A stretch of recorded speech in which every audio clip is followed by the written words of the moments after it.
para ver qué hacías. Muy bien. Hermanos, hace 3 domingos estuvimos viendo en nuestra predicación nuestro perfecto sustituto, ¿se acuerdan? O nuestro gran sustituto, hablando específicamente de Cristo, de cómo Él es nuestro perfecto sustituto, por medio de quien tenemos la redención de nuestros pecados. Y ahí en esta carta más bien a los Hebreos, en el capítulo 2, vamos a continuar con el estudio de esta carta, lo retomamos.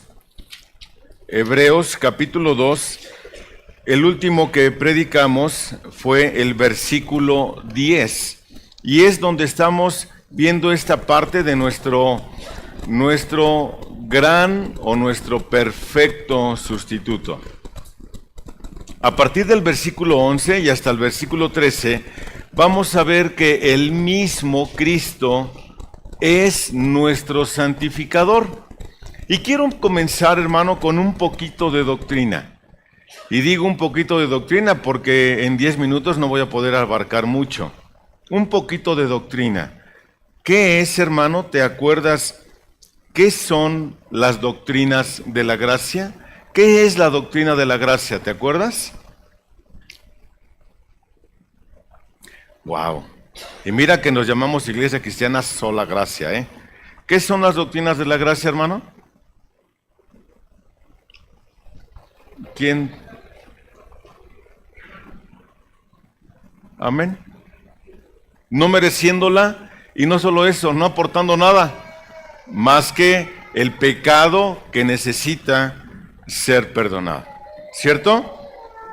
Dentro de estas doctrinas de la gracia, hoy las podemos simplificar de una forma un poquito más sencilla. Y digo un poquito más sencilla porque en realidad no se puede simplificar, siendo la doctrina base, la doctrina cardinal sobre la que yace nuestra fe. Dentro de esta doctrina de la gracia hay cinco puntos, los que hoy se conocen como los 5 puntos del calvinismo o los 5 puntos calvinistas. ¿Cuáles son estos? ¿Te recuerdas, hermano, aquel del tulip? Depravación total, elección incondicional, perdón, salvación limitada, llamado irresistible o la gracia irresistible y la perseverancia de los santos. ¿Qué significa esto? Estos 5 puntos del calvinismo enseñan que el hombre no puede salvarse a sí mismo. Hay una contracorriente, por llamarlo de alguna forma, que enseña que el hombre sí puede aportar algo para su salvación. Y esa aportación que el hombre hace es la decisión que toma de ser salvo. Hace ratito Jesús en la clase les hablaba acerca de que el primer hombre, que creo que les estaba citando, estaba hablando un poquito ya de Génesis, el primer hombre sí tenía el libre albedrío completo.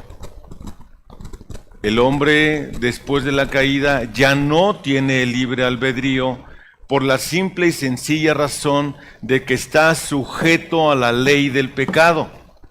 Por eso el apóstol Pablo dice con mucha puntualidad, pues lo que no quiero, eso hago. Y aun cuando él ya había sido redimido, pero ya no, un creyente no está bajo la ley del pecado, pero un no creyente sí está bajo la ley del pecado. Esto quiere decir, el profeta Jeremías dice que ¿mudará el etíope su piel? ¿Quién es un etíope? No es el unicornio ese que hay un cuerno enfrente. Ese no es un etíope. Un etíope es el que vive en Etiopía.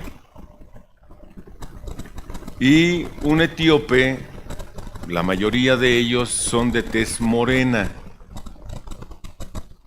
Hay una versión, Reina Valera, creo que es la 2000, Elsa, tu versión apócrifa. ¿Qué versión es tu Biblia, hermana? ¿2000, 2005? 79. Esa edición de la Biblia, en ese texto, dice, ¿el negro se podrá arrancar la piel? La respuesta es no. A ver, arráncatela. Bueno, ni el negro ni el no negro. ¿Mudará el etíope su piel? No. ¿El leopardo puede quitarse las manchas? No.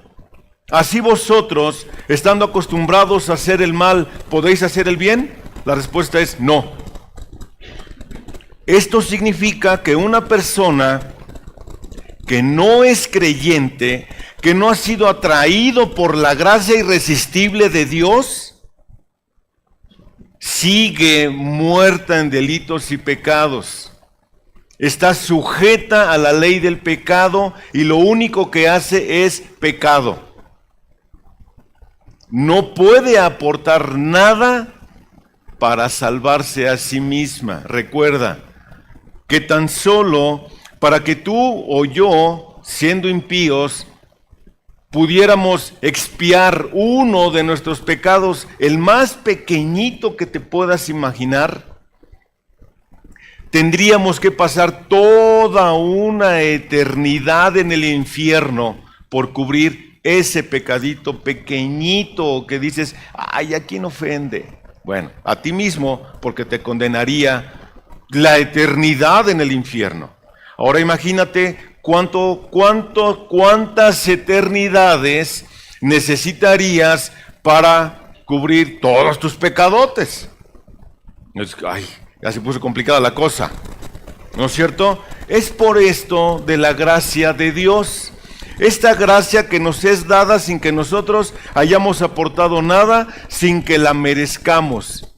¿Qué significa que no la merezcamos? Que lo que merecíamos era la muerte eterna en el infierno, por ser pecadores. Tan, así de sencillo.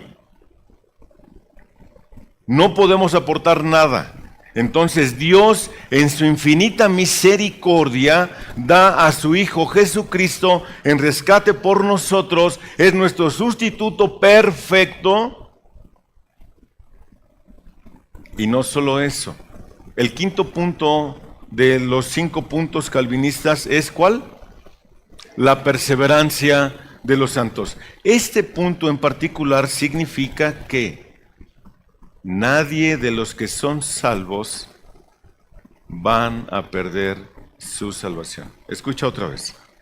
Este punto número 5 de los 5 puntos calvinistas que habla acerca de la perseverancia de los santos significa que una persona que ha creído verdaderamente en Cristo nunca jamás podrá perder su salvación.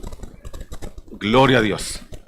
Porque esta salvación, escucha, la seguridad de esta salvación no yace sobre el salvo, yace sobre el Salvador. ¿Sí? Por eso el apóstol Pablo escribe en la carta a los Filipenses en el capítulo 1, y aquel que comenzó en vosotros la buena obra, la perfeccionará, la completará, hasta el día de Jesucristo. Nota, el que comenzó en vosotros la buena obra. ¿Quién comenzó en vosotros la buena obra? Dios en Cristo. Él. Nota que no está hablando que dependa de ti. No está hablando que dependa de mí el texto. El texto está hablando de que la seguridad de la salvación depende única y exclusivamente de Dios. Bendito Dios que no depende de nosotros. Porque escucha esto, en el momento en el que dependiera de nosotros, en ese momento la perdemos en fracciones, en milésimas de segundo. ¿Por qué razón? porque es pecar tras pecar, tras pecar, tras pecar, tras pecar, tras pecar, tras pecar. Entonces nosotros hay tres formas de ver la santidad. La primera forma de entender la santidad es que somos posicionalmente santos, ¿cierto? ¿Por qué posicionalmente santos? Porque Dios nos escogió en Cristo antes de la fundación del mundo. Somos posicionalmente santos. Tenemos una santidad efectuada instantáneamente en nosotros, la segunda. Tenemos una santidad puesta en nosotros de inmediato en el momento de nuestra salvación. En ese momento ya somos santos. Nota, primero, somos posicionalmente santos. ¿Cuándo? Cuando Dios nos escoge. ¿Cuándo nos escogió? Antes de la fundación del mundo. No tenemos ni idea de lo que significa eso. Ni idea tenemos. ¿Por qué? Porque no estábamos allí. Es un acto soberano de Dios, viendo por nosotros en el futuro. El segundo es que tenemos una santidad puesta en el momento de nuestra salvación. Ahí ya somos santos. Y la tercera forma de ver la santidad es que es una santidad progresiva. Significa que yo debo de ser más santo hoy de lo que fui ayer, y mañana debo de ser más santo de lo que soy hoy. Eso es ir en un progreso de santidad. Usted no progresa en su santidad, usted tiene problemas, ¿eh? Escuche, usted no progresa en su santidad, usted tiene problemas con Dios. Por eso es importante entender, mis amados hermanos, este punto de la santidad, este punto de que Cristo es mi santificador. Noten lo que dice el versículo 11 al 13 del capítulo 2 de la carta a los Hebreos. Porque tanto el que santifica como los que son santificados son todos de un Padre, por lo cual Él no se avergüenza de llamarlos hermanos, diciendo: anunciaré tu nombre a mis hermanos, en medio de la congregación te cantaré himnos, y otra vez yo en Él confiaré, y otra vez he aquí yo y los hijos que Dios me ha dado. Nota, habla de una seguridad, pero también este texto habla muy claramente acerca de la perfecta humanidad de Cristo. Y ahorita vamos a ver por qué. Pero si notaste, si lograste notar, si logró notar usted que el texto dice que Cristo no se avergüenza de llamarnos sus hermanos. ¿Notó eso? A pesar de lo que usted es, a pesar de lo que yo soy, no se avergüenza de llamarnos hermanos. Y quiero que entendamos esto a través de algo que ha pasado en nuestro México durante muchas veces, durante muchos años.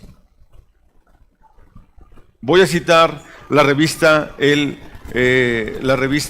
Proceso,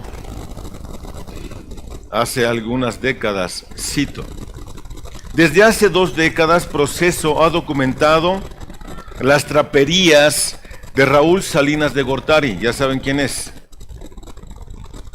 Quien en 6 años, los mismos de su hermano en la presidencia, acumuló una inmensa fortuna.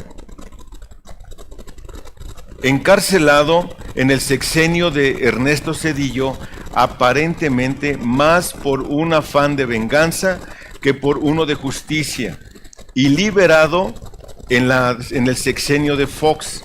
El hermano incómodo vuelve a ser noticia ahora, cuando un juez decidió que la fortuna que amasó inexplicablemente no es ilícita y le fuera devuelta. Pero nota, usé una palabrita, yo quería usar una palabrita para poder entender esto. ¿El hermano qué? Incómodo. El hermano incómodo. Aquí, con Cristo, no hay hermanos incómodos. ¿Notas eso? Él no se avergüenza de llamarte hermano. Él no se avergüenza de llamarme hermano. El que le causa incomodez no es su hermano. Permanece muerto en delitos y pecados. Es un hijo de Satanás. ¿Te das cuenta de qué duro es esto, no es cierto? Por eso es necesario entender las doctrinas de la gracia.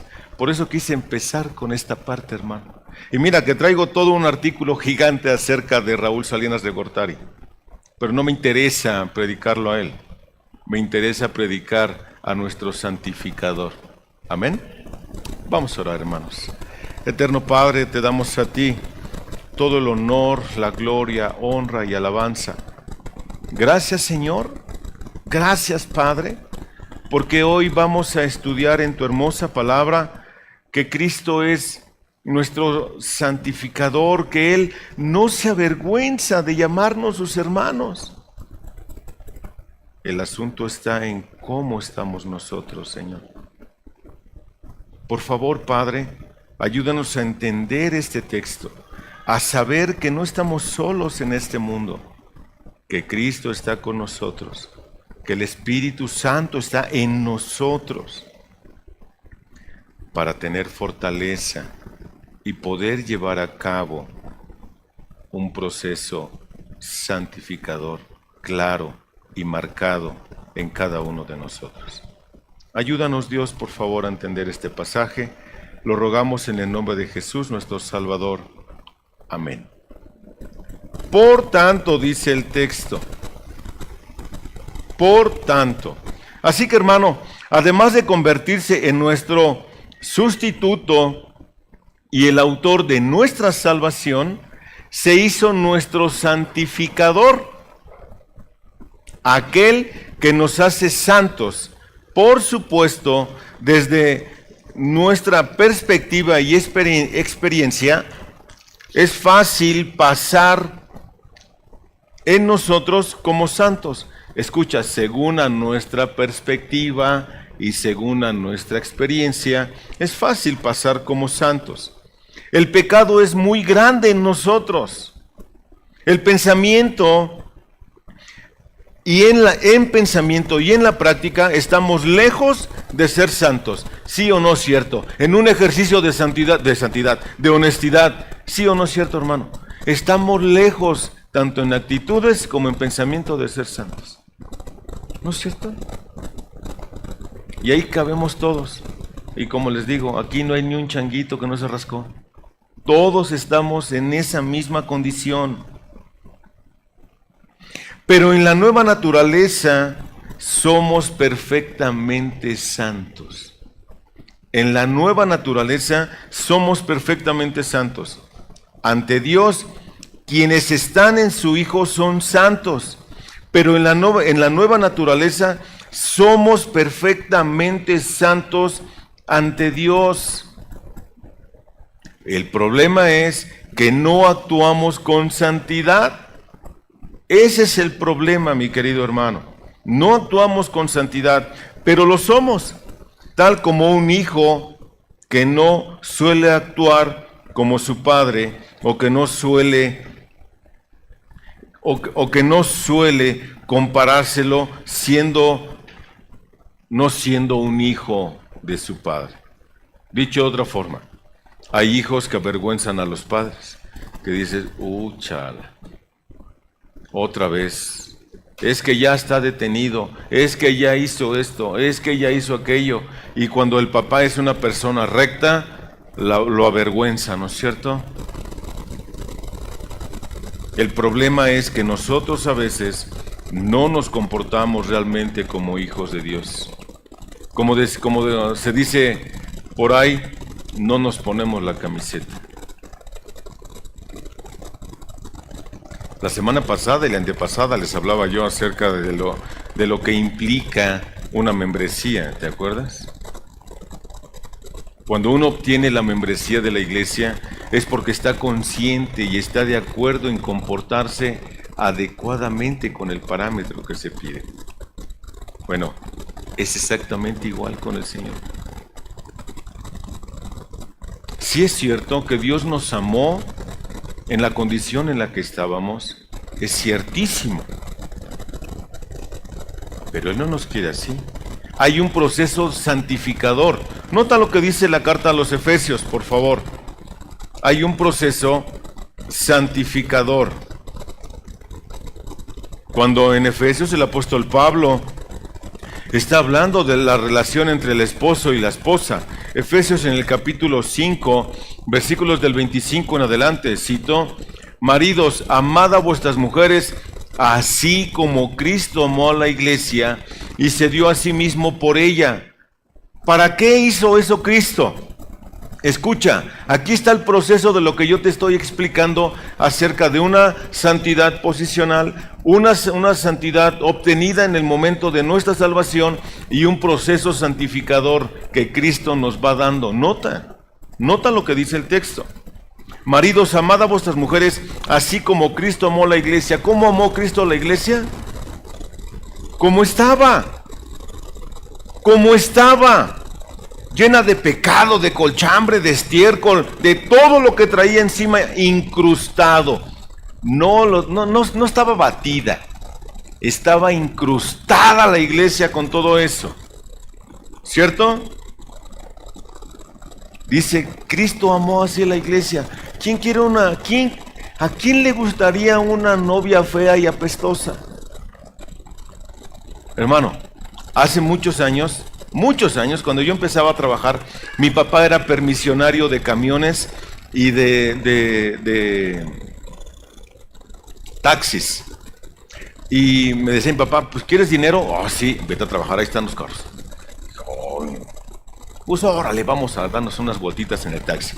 Y una ocasión, yendo ahí en Tepito, una de las colonias de más alta alcurnia del Distrito Federal, exactamente la Conchita, que está en el centro de Tepito, ahí iba yo pasando con el taxi y me hizo la parada una señora,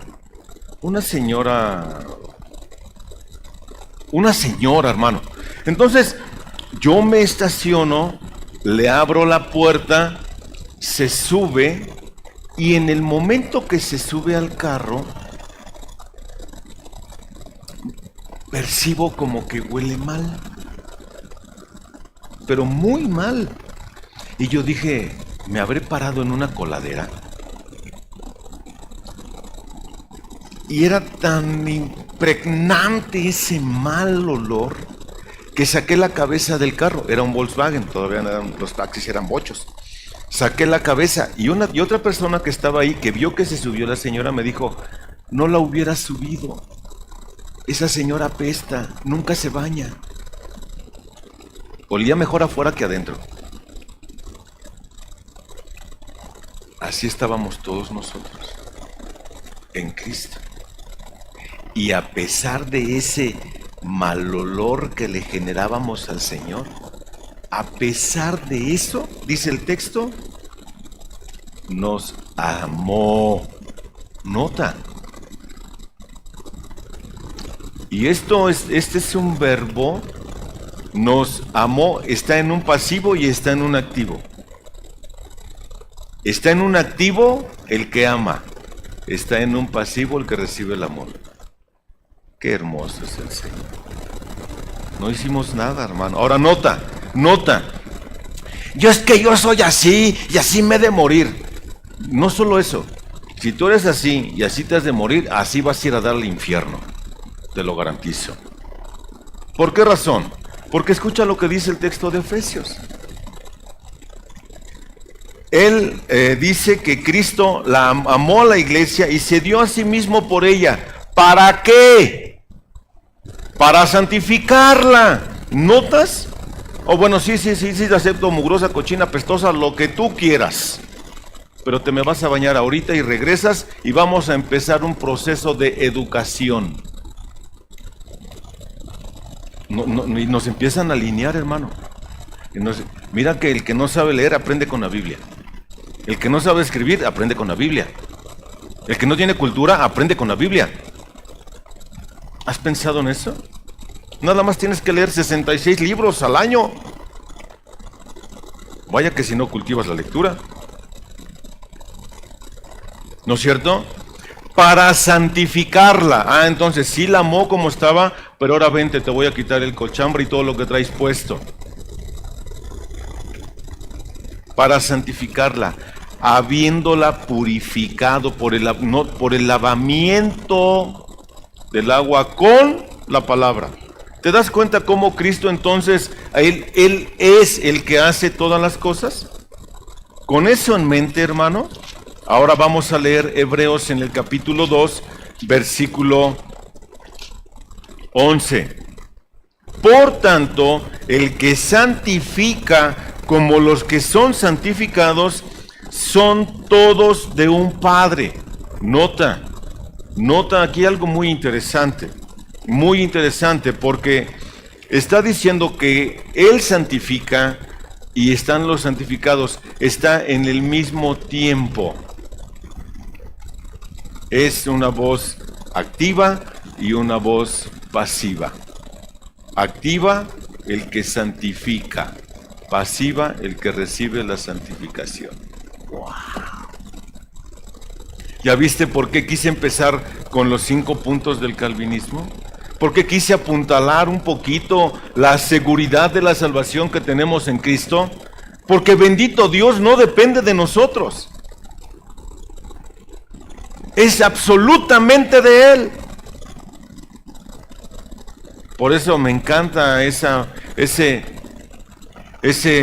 pasaje de Filipenses, cómo lo interpreta. Se me olvidó cómo se llama, ¿no?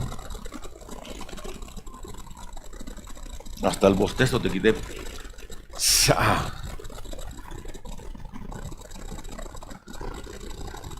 Steve Green. Aquel que la buena obra empezó. Mira, hermano, te voy a dar una recomendación. Yo sé que traemos 1 hora menos de sueño. Y no solamente esto es así, no. Antes de subir también de repente yo veía que Chucho se iba y se ve. Digo, ve, qué tan dormidote estaba. Que no era Chucho, es Oscar. Si de repente sientes así como que la Virgen te habla y te vas, te paras, no vayas, hermano. No vayas. No vayas en pos de Doña Blanca. Quédate aquí. Es necesario que estés aquí escuchando. Pero si sientes así como que de repente como que empiezas a levitar de santidad así. Párate, hermano. No estás levitando, te estás durmiendo. De verdad lo digo con conocimiento de causa, hermano. Te levantas y mira, rápido. Ve, mójate la cara, ponte un par de cachetadas, lo que sea, y te alivianas, ¿ok? Entonces, Cristo ha eliminado la posibilidad de la pecaminosidad posicional. Nótala, esto es muy importante entenderlo, mi hermano. Cristo ha eliminado la posibilidad de la pecaminosidad posicional. ¿Qué significa esto? Significa que ya no estamos bajo la ley del pecado, sino bajo la gracia. Otra vez, ¿qué es estar bajo la ley del pecado? Es que aunque no quieras, tienes que obedecer el pecado porque es tu ley. Así, sencillo. Y estar bajo la gracia significa... Voy a otro poquito acá de este lado. Estar bajo la ley del pecado significa que obedeces al pecado, quieras o no, porque es una ley. ¿Sí? Ok, muy bien. Al estar con esta causa de ley bajo el pecado, no puedes ni quieres obedecer a Dios. Ahora, suponiendo que quisieras obedecer tantito, no puedes por la misma ley de pecado que está allí, en ti. te tiene maniatado, amordazado para que lo obedezcas solo a Él. ¿Sí? Ahora, brincamos el puente, dicen los que estudian. Estamos de este lado en la gracia. La gracia, hermano. En la gracia, dice el apóstol San Juan en el capítulo 8, en el versículo 32 en adelante, del 31 en adelante, dice: entonces Jesús decía a los judíos que habían creído en Él: si vosotros permanecéis en mi palabra, verdaderamente sois mis discípulos. Quiero que notes cómo llama aquí el Señor a los 12. ¿Cómo los llamó? Sus discípulos, hermano. ¿Cierto? Pero no solo eso. Fíjate lo que dice: y conoceréis la verdad, y la verdad os hará libres. ¿Cierto? ¿Libres de qué? Libres de la ley del pecado. Pero como ya estamos de este lado, en la gracia, ahora eres libre. Ahora, ¿libre para qué? ¿Libre para qué? Para poder con libertad obedecer a Dios. Porque estando bajo el yugo de esclavitud del pecado no lo podías hacer. Hoy sí lo puedes hacer. Esto se llama gracia. Ya fuiste libertado, ¿cierto? Y conoceréis la verdad, y la verdad os hará libres. Ellos le cuestionaron: somos descendientes de Abraham y nunca hemos sido esclavos de nadie. ¿Cómo dices tú, seréis libres? ¿Estaban entendiendo estos? ¿Y hoy ustedes? Tampoco, dice Suri. Muy bien. Estoy totalmente de acuerdo contigo, Suri. ¿Ok? ¿Te das cuenta, hermano? Jesús le respondió: en verdad os digo que todo el que comete pecado, esclavo es del pecado. Y está aclarando el Señor. Esclavo es del pecado. Y el esclavo no queda en la casa para siempre. El Hijo sí permanece para siempre. Qué hermoso texto, hermano. Qué hermoso texto. Así que, si el Hijo os hace libres, ¿quién os hace libres? ¿De qué dice el texto? Seréis verdaderamente libres.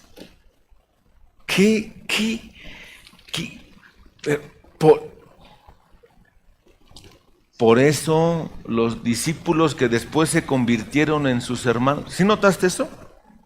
Les llama discípulos, y en Hebreos, el autor de Hebreos dice que ya les llama hermano. ¡Wow! Se graduaron, hermano. Se graduaron. Pero ya notaste que no está en ellos, sino en Cristo. ¿Por qué insistimos nosotros entonces en que tenemos que estar lee la Biblia y que tienes que discipularte? ¿Por qué esa es nuestra insistencia, hermano?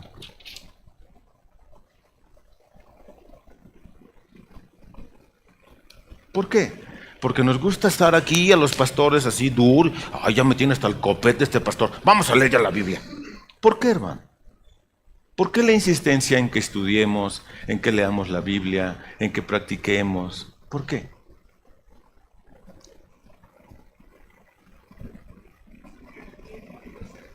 ¿Por qué, Enrique? Nada más por eso, hermano. Dilo fuerte, Enrique, para que te oiga allá Jorge, que está pegado al ventilador y no oye nada. ¿Ok? Usted no estudia, usted no se está santificando. Usted no lee su Biblia diaria, usted no se está santificando.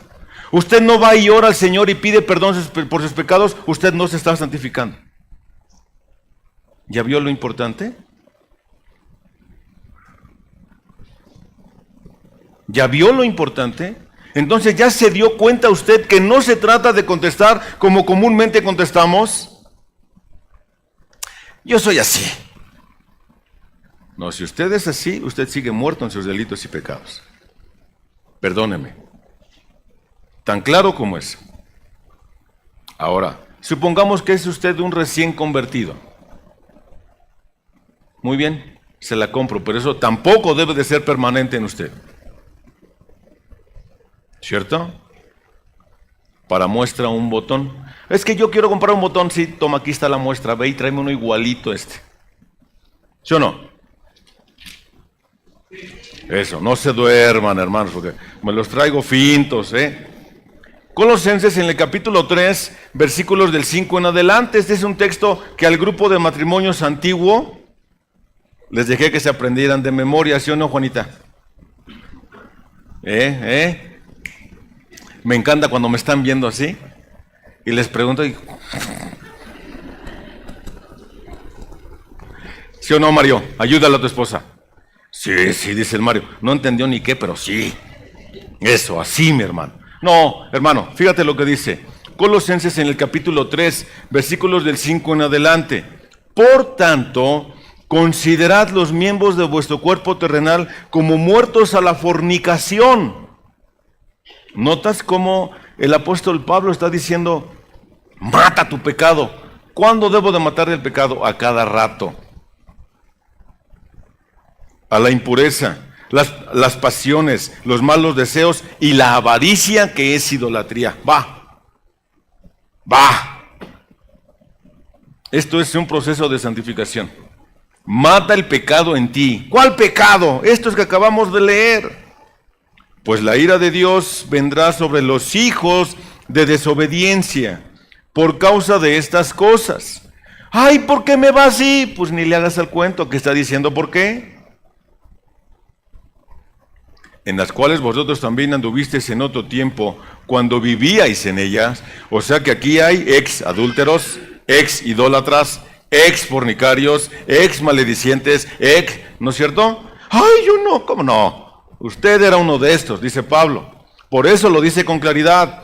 Y en las cuales vosotros también anduvisteis en otro tiempo, cuando vivíais en ellas. ¿Sí o no? Pero ahora, desechad también vosotras todas estas cosas. O sea, vivías aquí, ahora aparte de eso, quítate lo siguiente, dice Pablo. Ira, enojo, malicia, maledicencia. ¿Van conmigo? Lenguaje soez de vuestra boca. No mintáis los unos a los otros, puesto que habéis desechado al viejo hombre con sus malos hábitos. Y os habéis vestido del nuevo hombre, el cual se va renovando hacia un verdadero conocimiento conforme a la imagen del que lo creó.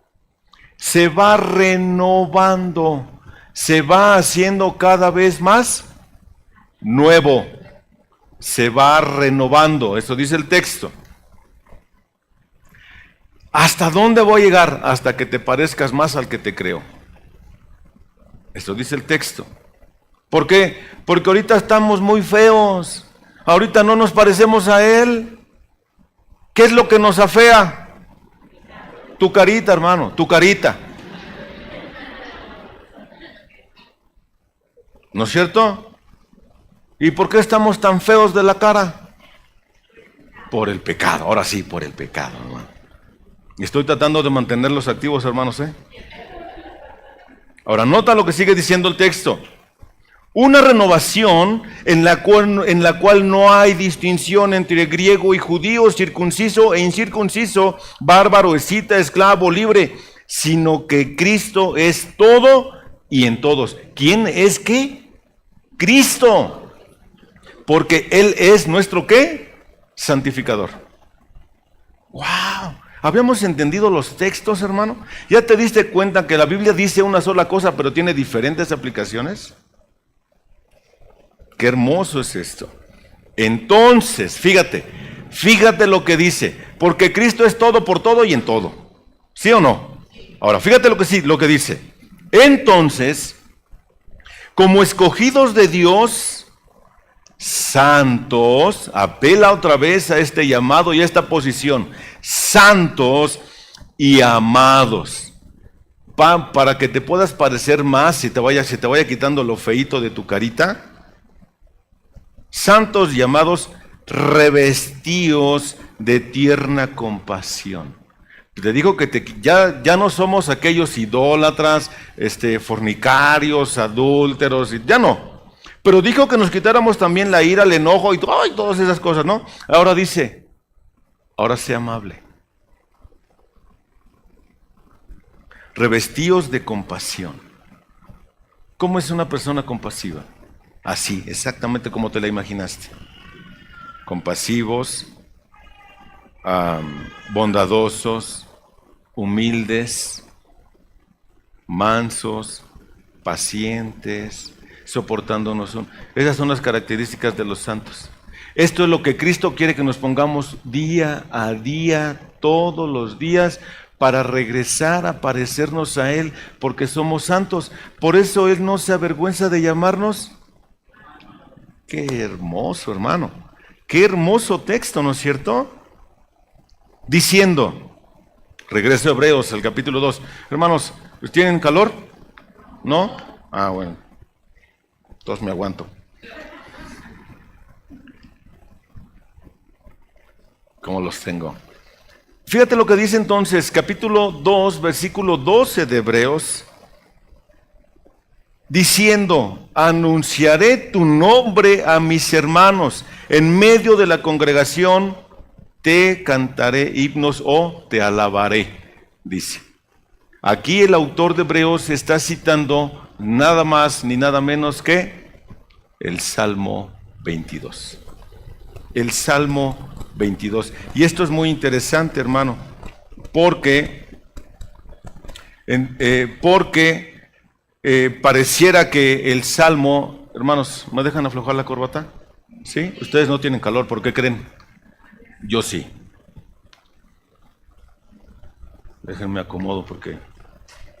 Entonces, pareciera que el Salmo 22 es profético y se cumple con la iglesia. Algunos, estuve leyendo algunos comentarios o varios comentarios, y algunos apelan mucho a que la iglesia es el nuevo Israel y por eso se cumple la profecía acá. Pero yo en particular no creo que sea eso. Yo no creo que sea eso. Yo creo que Israel es una cosa y yo creo que la iglesia es otra cosa. Yo creo que hay un plan específico para Israel y un plan específico para la iglesia. Eso es lo que yo creo, eso es lo que yo veo en la Biblia. Pero bueno, eso es solamente porque si ustedes van y consultan algo pueden encontrarse con este tipo de posiciones en algunos comentaristas. Así que es muy interesante porque aquí pareciera que se está cumpliendo el Salmo. Anunciaré tu nombre a mis hermanos. Nota que ya los llamó hermanos y no se avergüenza de llamarlos hermanos. Versículo 12, va a anunciar el nombre a sus hermanos. ¿Cuándo es que los discípulos o cuándo es que los cristianos dejaron de ser discípulos? ¿Cuándo es que los discípulos dejaron de ser discípulos para convertirse en hermanos de Cristo? O los lectores de esta carta. ¿Cuándo pasó eso? ¿Cuándo nosotros nos constituimos en hermanos de Cristo?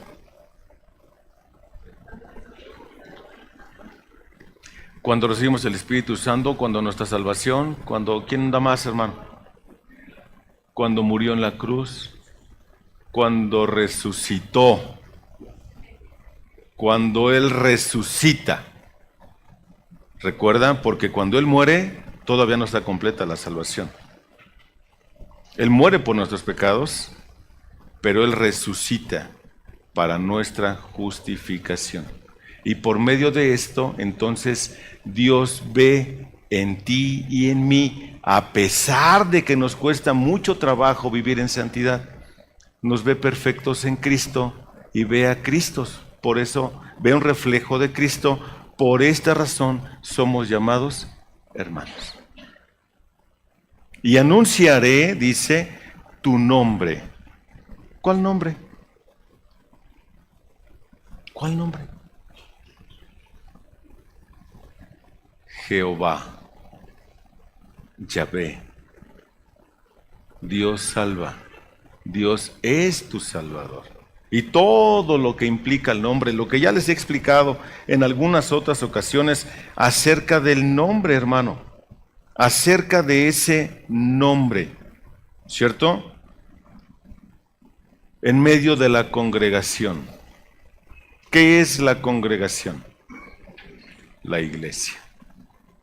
La iglesia, el cuerpo de Cristo. Todas las veces que se predica la palabra de Dios, se está anunciando a Dios, se está anunciando a Cristo dentro de la iglesia. Es por eso que nosotros debemos de estar muy conscientes de todo esto. El Señor nunca llamó hermanos a los de su pueblo antes de la cruz. Antes del Calvario los llamó discípulos, amigos u ovejas, pero nunca los llamó hermanos. ¿Por qué? Porque en realidad no podían ser hermanos hasta después de la cruz, cuando Él pagó el pecado, cuando Él pagó su pecado y les impartió su justicia. Cuando fuimos perdonados, cuando fuimos absueltos de culpa. Solo entonces se hicieron hermanos espirituales del Señor. Tan pronto como Jesús se levantó de los muertos, le dijo a María: ve a mis hermanos. Nota, es hasta la resurrección. Hasta la resurrección. Por eso es importante que nosotros veamos todos estos puntos con la mayor claridad posible, hermano. Y no solo eso, si somos hermanos de Cristo, escucha, esto es hermoso, hermano. Si somos hermanos de Cristo y Cristo es el Hijo del Padre, ¿qué somos nosotros? Hijos. ¿Te das cuenta? Entonces, ambos, tanto Cristo como nosotros, proclamamos al Padre, ambos alabamos al Padre, ambos ponemos la confianza en el Padre. Esto es importante, porque ahora somos sus hijos, por lo cual podemos clamar que Abba Padre, papá, con toda la claridad. Hace muchos años, cuando estábamos todavía en remanente, fue a predicar un hermano y daba una pequeña ilustración acerca de esto, de papito y que te quiero, y que él decía: el poder ser hijo de Dios tiene la idea de que está Dios, ese Dios inmenso, gigante, hermoso, santo. Y tú y yo, con todas nuestras vicisitudes, con todo nuestro pecado, con todo lo que traemos, podemos llegar delante de Él, y no solo eso, hermano, sentarnos a sus piernas y abrazarlo y solamente decirle: papito, acariciar su cara y decirle: papito, cuánto te amo. Eso implica el que Él nos pueda llamar a nosotros hermanos, implica que somos sus hijos. Estamos bajo su cuidado, bajo toda su protección. Ahora, por consiguiente, ¿tenemos alguna obligación para ir y predicar el Evangelio? ¿Tenemos obligación de comportarnos como hijos de Dios, santos y amados, de entrañable misericordia? Hermano,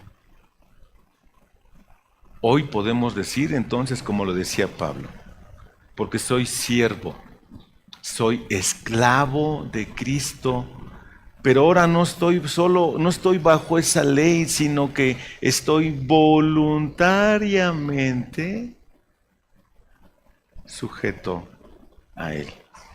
Soy libre. Pero cuando yo entiendo todo esto, voluntariamente me sujeto a Él. ¿Notas lo importante de esto? Y otra vez, yo en Él confiaré. Y otra vez, he aquí, yo y los hijos que Dios me ha dado. Qué hermoso, hermano, y podemos seguir, estudie y estudie y estudie y estudie el texto. Y le podemos sacar muchísimas cosas, porque es un texto muy rico. Pero espero que nos esté quedando claro de por qué Él es nuestro santificador. Y cómo es que todas estas cosas no dependen de nosotros. Ya lo tenemos, hermano. Por eso, Pablo, hoy puedo entender a aquellos que se nos han adelantado en el camino. Hoy lo entiendo mejor que antes, hermano. Y hoy, más que ayer. Y puedo entender con mucho más precisión las palabras de Pablo cuando dijo: para mí, el vivir es Cristo y el morir es ganancia. ¿Por qué? Porque yo vivo para Cristo. Voluntariamente quiero la gloria de Cristo y me esfuerzo por glorificar su nombre con mis manos, con mi boca, con mis actitudes. Pero si me muero, salgo ganando. ¿Cierto? Porque dejo de batallar en este cuerpo de miseria. Ahora lo entiendo, porque soy su hijo. Cuando Jesús estaba en este mundo, aprendió la obediencia de la fe y con ello se hizo Salvador perfecto. Incluso el Antiguo Testamento reveló que Cristo